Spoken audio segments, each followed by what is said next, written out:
Nossa aula de hoje, nós iremos falar sobre o golpe de 30. Alguns tratam esse período como o golpe de 30, outros Revolução de 30.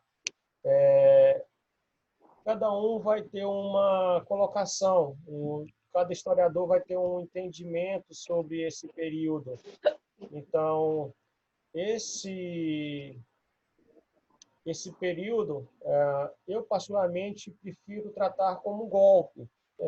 Não vai ser uma revolução. Uma revolução, ele tem um embate bélico, há um confronto físico. Por isso que eu não particularmente não gosto de tratar de revolução.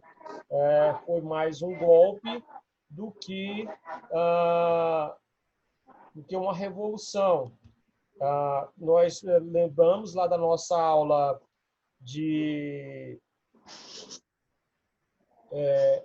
sobre a Brasil República, vamos ver a política do café com leite, que vai favorecer bastante essa questão do tratamento que vai acontecer entre os estados de Minas Gerais e São Paulo. Essa derrubada desse acordo, lembramos lá que dentro da política do café com leite na Primeira República, nós tínhamos uma alternância de governo entre Minas e São Paulo. São Paulo, um grande produtor de café, e Minas Gerais, um grande produtor de leite, criação de gado. Há alguns anos, o estado de Minas governava, outros anos, o estado de São Paulo governava. E em 29 era para acontecer o processo eleitoral, ou no caso a escolha do novo presidente. E naquele ano era para ser indicado um governante do estado de Minas, mas São Paulo vai quebrar esse acordo entre esses dois estados. Então, São Paulo indica um integrante do seu colegiado, do seu corpo político para essa eleição. Então, quebrando esse acordo, Getúlio Vargas, juntamente com outros políticos, vão se unir e vão buscar manifestações para poder gerar esse ataque esse governo paulista, aí no caso ocupado por Washington Luiz. O Washington Luiz ocupando esse cargo vai sofrer uma certa tensão por parte de Getúlio Vargas. Getúlio Vargas ele vai ser conhecido como o pai dos pobres e a mãe dos ricos. O seu governo vai receber esse título de pai dos pobres e a mãe dos ricos.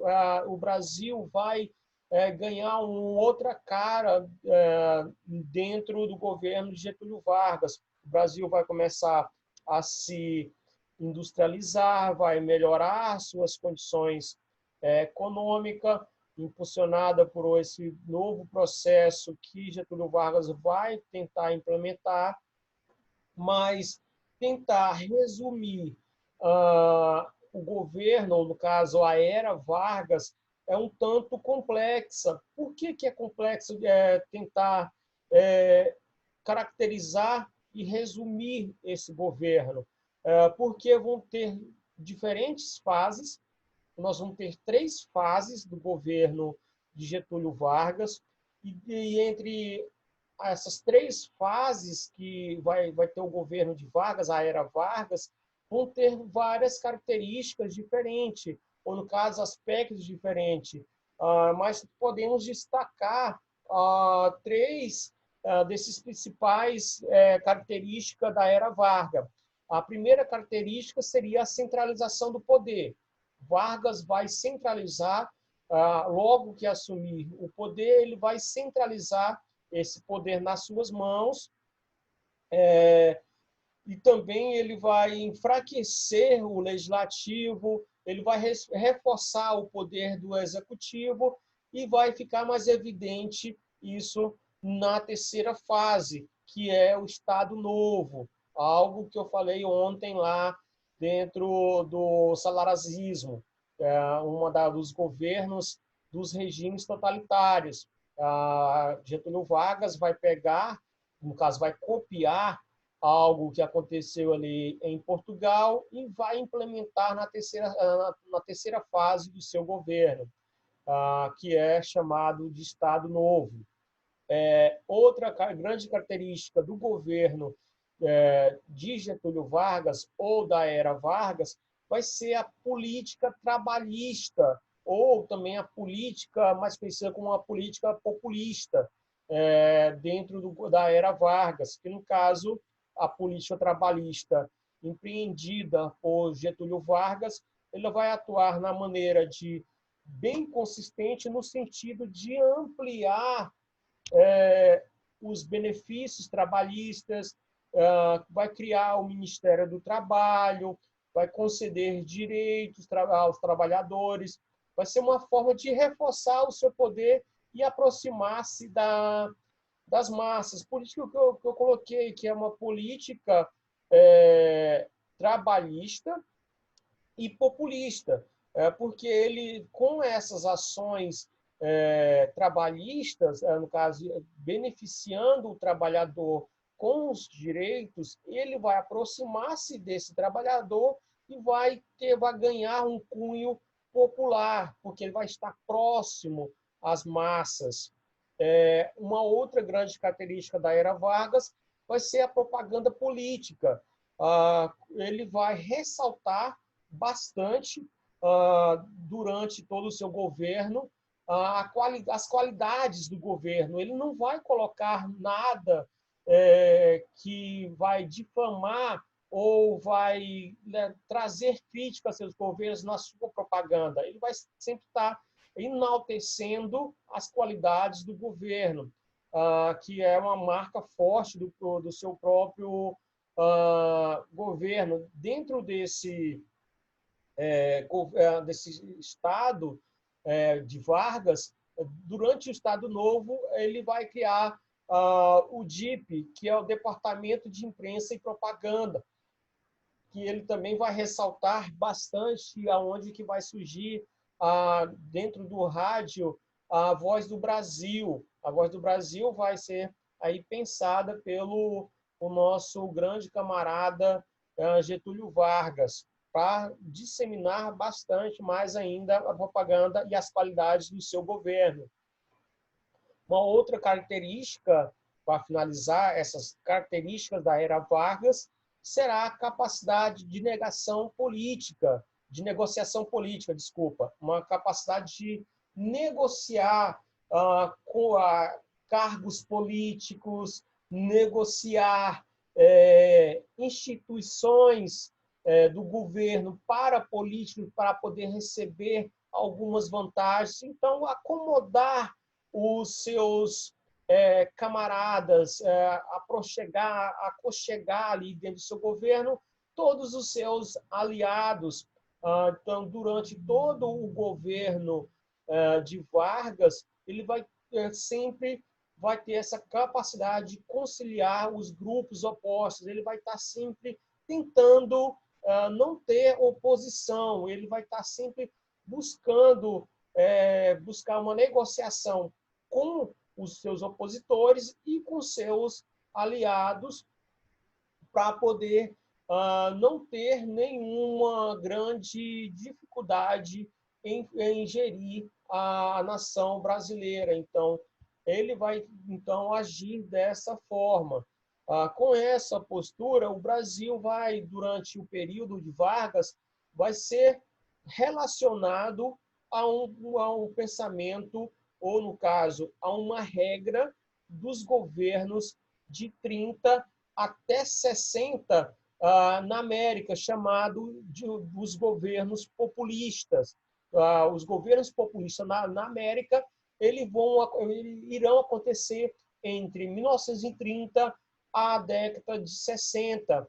Durante todos esses governos, esses períodos, no caso, esses anos, nós teremos vários governos populistas na América. E o governo de Vargas, ele vai ser um desses governos populistas. Lembrando que nós teremos dois momentos de Vargas. Nós vamos ter a era Vargas de 30 a 45 e teremos uma outra vez Getúlio Vargas no poder em 51. Ele vai voltar no braço do povo.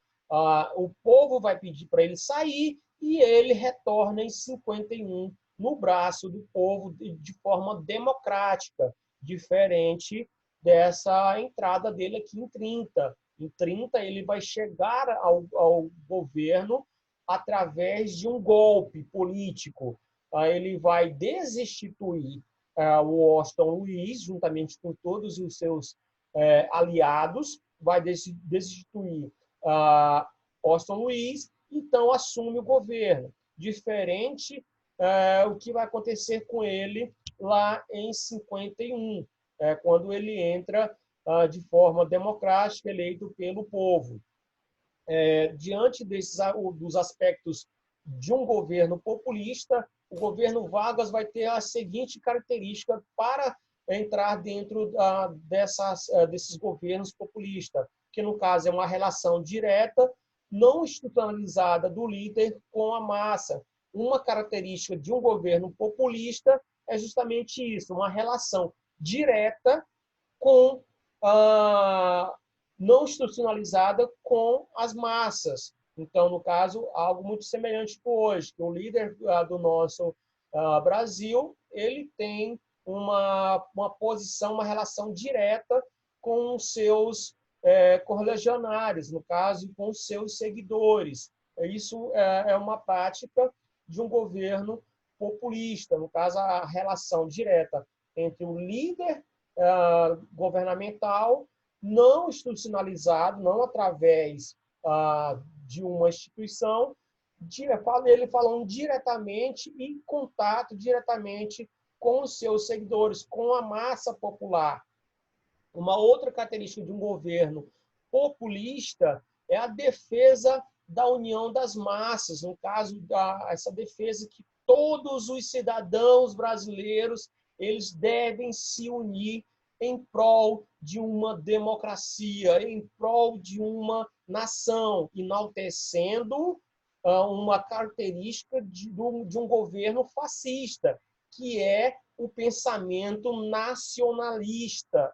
Essa defesa da união das massas faz com que transforme em uma característica também de um governo fascista, que também dentro dos governos fascistas, essa defesa do nacionalismo, a defesa da união de todos os membros da nação e defendendo a nação, é uma defesa do fascismo. E também dos governos populistas. Não vamos esquecer desse detalhe. A liderança baseada no carisma, essa questão do líder político ser bastante carismático, falar o que a população quer, o que a classe conservadora quer escutar, o que o trabalhador quer escutar. Então, esse líder político ele é bastante carismático e fala o que os seus eleitores e o que os seus seguidores quer escutar. Então, é uma outra característica, tanto do governo populista, quanto de um governo fascista. Dentro desse característica de um governo populista, também vem a questão do sistema partidário. Ele é bastante frágil, é sempre colocado como algo que atrapalha a uma gestão governamental, essa questão partidária, esse número de partidos políticos, ele tende a fragilizar um governo ou um governante para poder fazer a gestão adequada. Isso quer dizer que, se tiver um número grande de partidos, claro que vai ter oposição. E tendo oposição, essa oposição ela pode estar sempre colocando críticas ao governo ou ações dos governos. Então, diante disso, em 30, nós vamos ter aí esse processo. Então, a partir de agora, vamos entender como que vai acontecer a Era Vargas. Vimos aí as características principais de toda a Era Vargas e também vimos as características de um governo populista. É o que vai ser tanto esse período da Era Vargas, de 30 a 45, e no segundo retorno, em 51. Mas só que essa segunda parte, em 51, do governo Vargas, nós vamos deixar para uma outra aula que é específica, tratando sobre o período democrático no Brasil, que ele vai de 45 a 64. Então, vamos lá. A Revolução de 30, o que vai acontecer dentro desse golpe de 30, ou Revolução de 30? Será a aliança liberal entre os estados de Minas, Rio Grande do Sul e Paraíba, ou, no caso, Pernambuco também. A união desses estados irão se unir, se aliar para lutar contra esse golpe que o Estado de São Paulo, no caso dos políticos de São Paulo, praticaram dentro da formalização, ou no caso do Estado formalizado de alternância no governo brasileiro, dentro da Primeira República, conhecido como o governo da política café com leite, que é a alternância entre São Paulo e Minas Gerais. O que vai acontecer? Em 29, era para acontecer uma indicação por parte dos mineiros para assumir o governo brasileiro, ou, no caso, assumir a presidência do Brasil, no caso, em 30. As eleições, as indicações aconteceram em 29. Em 30, ele tomaria posse. Mas o que aconteceu foi São Paulo quebrou o acordo que havia aí entre esses dois estados e também os demais correligionários. Pessoal, então, isso quer dizer que os demais estados eles não participavam desse acordo, eles não discutiam.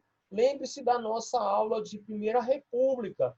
Vimos lá na Primeira República que, durante o período do governo Café com Leite, os demais estados eles ficavam satisfeitos com com o número de assento na Câmara Legislativa, no caso, na Câmara Federal. Para eles, estavam suficiente o número de cadeiras ali dentro do Legislativo, da Câmara Federal, para eles era o suficiente. Uma grande maioria, eles iam assinar o acordo, ou, no caso, os projetos enviados pela presidência para institucionalizar a forma de governo, no caso, para dar aval, houvesse uma legitimidade do governante que estava ali. Então, os demais estados, nesse período, eles vão ter apenas as cadeiras e as alianças formadas para a composição dos governos aí dentro da Primeira República, dentro dessa relação entre Minas e São Paulo. Com isso, Getúlio Vargas ele vai percorrer o Rio Grande do Sul, vai percorrer Minas Gerais, Paraíba, Pernambuco, a Bahia, o Rio de Janeiro, buscando aliados, principalmente esses aliados da Câmara dos Deputados, para poder fortalecer um grupo político e desinstituir o Washington Luiz da cadeira da presidência do Brasil. E isso vai acontecer. Então, Getúlio Vargas e João Pessoa, que vai ser morto no dia 26 de julho de 1930, vão chegar ao poder. Então, nós vamos ter Getúlio Vargas e João Pessoa em 30, assumindo o poder, destituindo Washington Luiz. Mas, infelizmente, João Pessoa vai falecer, vai ser morto em 26 de julho de 1930.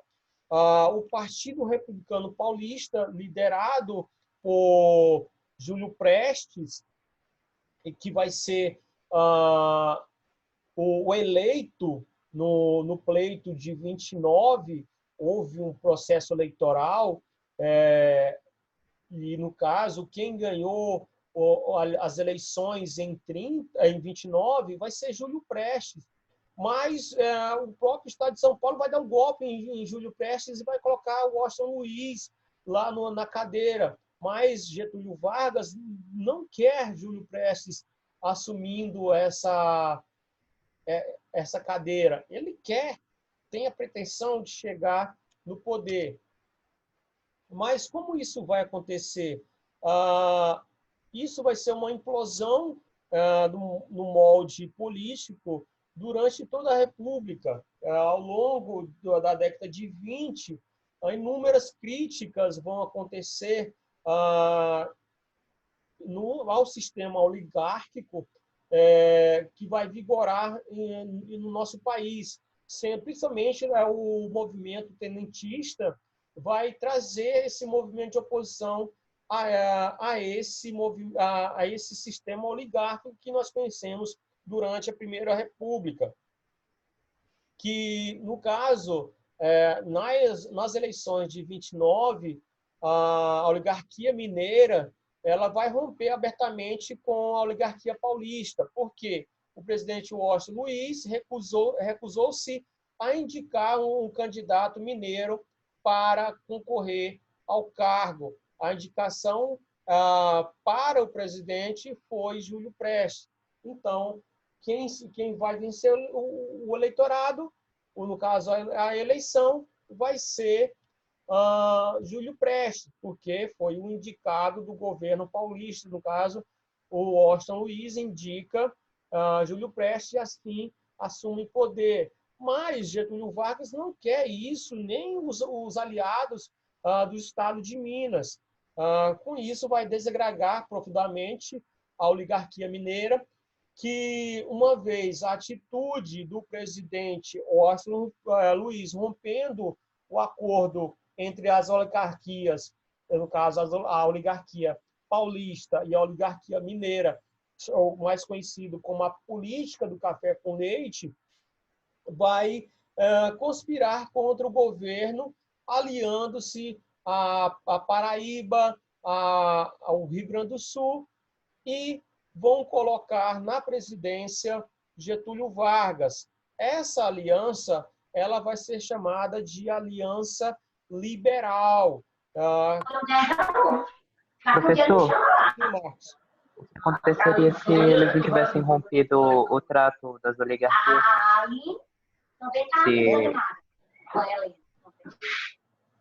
O que aconteceria, quanto tempo duraria ainda a política do café com leite se não tivessem rompido no caso, se o Estado de São Paulo não tivesse rompido o acordo entre as duas oligarquias, eu creio que isso ia se prolongar por um bom tempo, se não houvesse esse rompimento. Isso aí, eu creio que poderia ter levado aí mais algumas décadas, umas 2 a 3 décadas ainda à frente. Isso ocorreu durante toda a década de 20 e ali no caso a década de 10, década de 20, e aí no final da década de 20 acontece esse rompimento. Lembrando que se não tivesse havido esse rompimento, nós teríamos aí mais umas 2 décadas ou 3 essa equiparação. Mas eu creio que não, pelo seguinte fato, porque o mundo estava, como se diz, bem modernizado, estava se modernizando.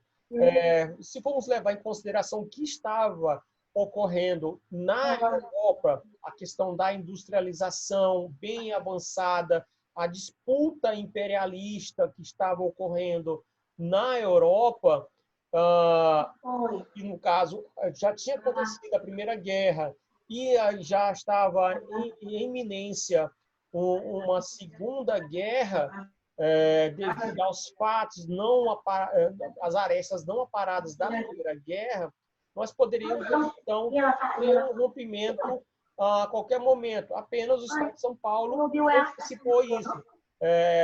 Poderia ter levado um pouco tempo a mais devido ao acordo e até mesmo uma questão do conservadorismo ainda até hoje existente no Brasil no sistema político.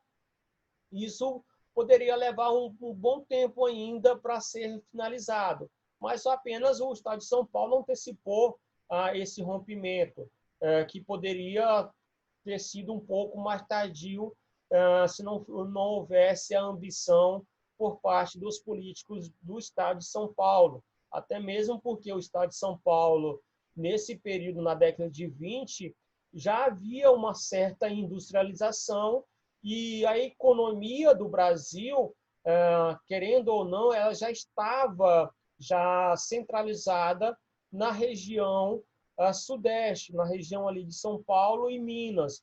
Mas só que o estado de São Paulo, ela havia uma concentração maior da captação de recursos, de impostos por parte do governo federal. Por isso que foi a ambição do estado de São Paulo de romper o pacto oligárquico entre essas duas oligarquias. Mas isso poderia ter ocorrido um pouco mais tarde.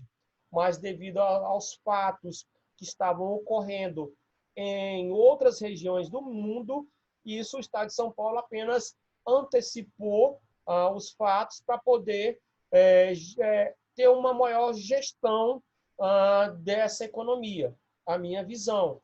Mas isso aí poderia ter levado um bom tempo a mais, mas apenas o Estado de São Paulo vai antecipar para poder centralizar mais o poder e a economia nas suas mãos, o que foi um tiro no pé. Então, aqui é o nosso amigo João Pessoa, o vice de Getúlio Vargas, que no dia 26/7 ele vai falecer, vai ser morto. Aqui é um retrato do que ocorreu em 29. Esses eram os candidatos que foi posto na eleição. O Washington Luiz, ele se candidatou novamente, ele botou o Antônio Carlos e Júlio Prestes dentro do processo eleitoral. Mas, como o Washington Luiz estava encontrando uma certa dificuldade econômica, até mesmo trazida pela própria crise de 29, no finalzinho do seu governo, ele vai sofrer também com a crise de 29, sofrer com vários abalos sociais e econômicos que estão ocorrendo nesse período. Então, essas três opções não seriam as melhores para o Brasil. Então, aí, nessa charge, vim trazendo o seguinte: o homem fala o seguinte, qual é que preferes entre esses três? Aí a mulher responde, entre os três, prefiro o quarto. Quem é o quarto? Não tem um quarto candidato. Não tem um candidato à altura que traga esse desenvolvimento. E, no caso, o Getúlio Vargas surge nesse cenário como essa proposta do grande herói que vai conseguir salvar o Brasil da crise de 29, restabelecer uma ordem econômica devido à crise de 29 e algumas outras crises políticas internas que o Brasil estava tendo e a uma certa dificuldade em desenvolver a indústria no Brasil, que até então, como vimos na Primeira República, o Brasil vai se industrializar financiado pelos latifundiários. Os latifundiários, com a pretensão de acumular mais riquezas, eles irão financiar essa industrialização. Ele tem uma plantação de café, ele vai construir uma indústria para poder manufaturar o seu próprio café ou manufaturar o próprio açúcar, cana-de-açúcar ainda, que está em evidência no Brasil. A cana-de-açúcar nunca deixou de ser produzida. Então, vamos lá, a Era Vargas. Vou deixar para a nossa próxima aula nós entrarmos nos 3 períodos sobre a Era Vargas. Nós vamos deixar apenas esses antecedentes, essa vontade de entender melhor a Era Vargas para a nossa próxima aula. Então, na próxima aula, nós vamos ver os 3 períodos. A Era Vargas vai se dividir em governo provisório, governo constitucional e o Estado Novo. Então, nós teremos de 30 a 34 o governo provisório, de 34 a 37 o governo constitucional e de 37 a 45 o Estado Novo do governo Vargas. E esse último período é o que é considerado um governo fascista e um governo totalitário. Quando cita-se os regimes totalitários, nós vamos ter o fascismo de Mussolini, o nazismo de Hitler, o franquismo de Franco, que já vimos na aula anterior, o salazismo e a Era Vargas dentro dos regimes totalitários, não esquecendo do governo de Stalin, também como um governo do regime totalitário, autoritário. Então, nós vamos ter esses 6 governos dentro do período de entre guerras, de 19 a 39, nós vamos ter esses regimes totalitários vigentes no mundo. Então, assim, vamos finalizar a nossa aula por hoje e